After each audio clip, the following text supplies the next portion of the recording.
The diagnosis and treatment of juvenile mental health disorders needs to change. And as the parent of a child who suffers from mental illness, I hope to tell you why.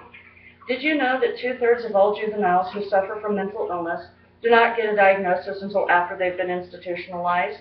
Did you also know that the sooner they get a diagnosis and can start their treatment or therapies, the better off they are in the long run?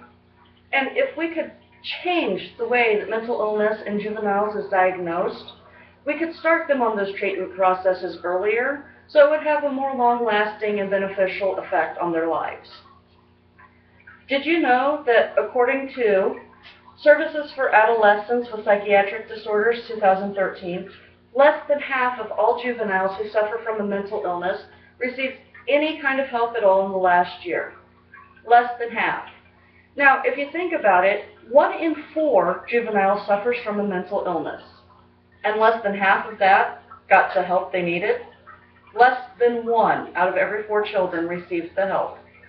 And if you think about the 1 in every 4 juveniles suffers from a mental illness, then I'm sure you realize that every single one of you probably knows someone who suffers from a mental illness of one kind or another, whether it be a friend, a classmate, a sibling, a cousin, or a child or grandchild. You may not realize they're suffering from a mental illness, but they are. I didn't realize any of this either until my son was diagnosed.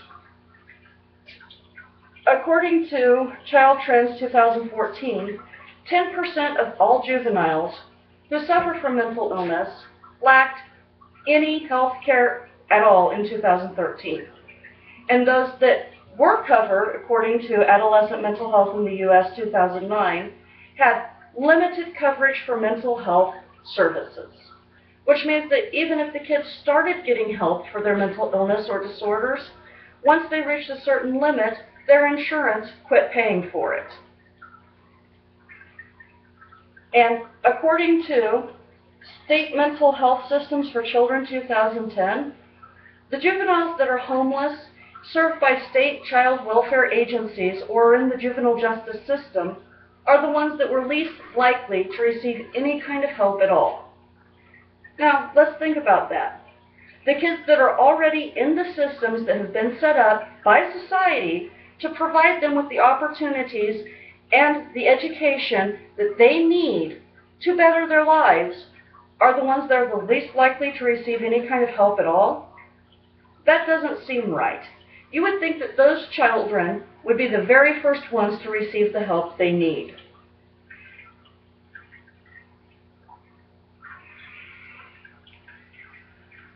What does this say about us as a society?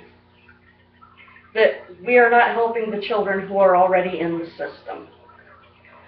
My son was eventually made a ward of the state and placed in an institution. He had to go to court because he was a ward of the state and he had other charges against him. While he was at court, he was court-ordered to undergo substance abuse counseling. The state placed my son in an institution that doesn't even have a substance abuse counselor or therapist on staff. He was placed in an institution to help with his behavioral disorders. He didn't have behavioral disorders. He had mental health and substance abuse disorders. How did that institution help? How was it supposed to help? While my child was institutionalized, I got him an appointment to see a pediatric psychiatrist. We had been to the doctor several times because I was concerned about his behaviors. And several times I was told by the doctor that he's just going through his teenage years. I didn't give up. I kept going until I finally got him in to see a specialist. Once he saw the specialist, he was diagnosed with manic bipolar disorder, anxiety, and depression. But like with so many other juveniles, by the time my son got his diagnosis, he also had a criminal record and a drug addiction. There are several different ways to treat mental illness in juveniles: antidepressants, therapies, and institutionalization. Now, antidepressants are very, very helpful in treating juveniles with anxiety and depression.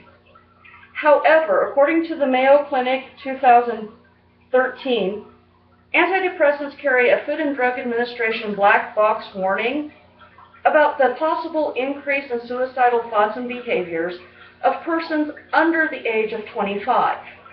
Now, in this study, 4% of all juveniles, or 2 out of every 50, reported this increase. Now, I know that 4% doesn't seem like a lot, but when you think of that in terms of lives, it's a huge, unacceptable amount. How many of you know what the top 3 causes of death are in persons aged 14 to 25? Anyone? Let me help you out here. Number 1 is accidents or unintentional injuries like car accidents. Number 2 is suicide, and number 3 is homicide. Because for many juveniles suffering from mental illness, the diagnosis never comes.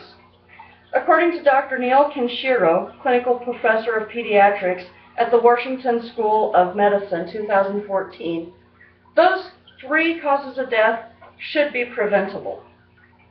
He also states that it is very important to watch teens for signs of stress, anxiety, depression, and behaviors that can lead to suicide.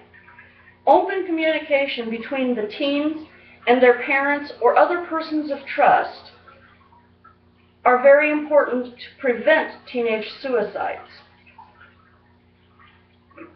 There's cognitive behavioral therapy, which helps teens to communicate better, helps them with problem-solving skills, and it also helps them recognize and realize the suicidal behaviors and actions and tendencies that they have and replace them with more positive approaches. There's interpersonal therapy with a focus on relationships. And what this does is it helps teens adapt to changes in their current relationships, and it teaches them how to build new, healthy relationships with other people. And then there's the institution, a place to put troubled juveniles and forget about them. Many of the kids that are placed in institutions get overlooked because caseworkers are so often so overloaded that they can't keep track of everything. My son had 4 different caseworkers in 9 months. The treatment options for juveniles need to change. They just do. We cannot place troubled kids in somewhere and then forget about them until they age out of the system. Because once they turn 18 or 19 years old, the state's done paying for any help that they may need. So if they haven't received the help by then, chances are they're not going to receive it at all. For many juveniles suffering from mental disorders, the diagnosis comes late enough that they really can't get or benefit from the help that is available. I believe that things need to change, and I hope that you agree. There needs to be a way to diagnose mental illness earlier. There needs to be more accessible treatments for people suffering from mental illness.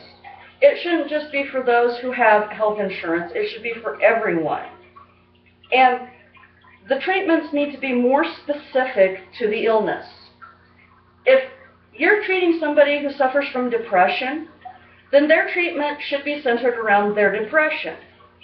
If you're treating somebody who suffers from anxiety, the treatment should be focused around anxiety. They are 2 separate illnesses, and they each need their own treatment. And the juvenile systems need to be reworked too. Because we should never, ever, as a society, put our children in places where they can be forgotten. Because nobody wants to take the time to actually help them. In conclusion, I would like to ask you this. Is it not our responsibility, not only as parents and loved ones, but as a society as a whole, to make sure that we're there to help out our young people when they're at their most vulnerable, to provide them with every opportunity we can to ensure that they will grow into mature, responsible, caring adults so that they in turn can help the next generation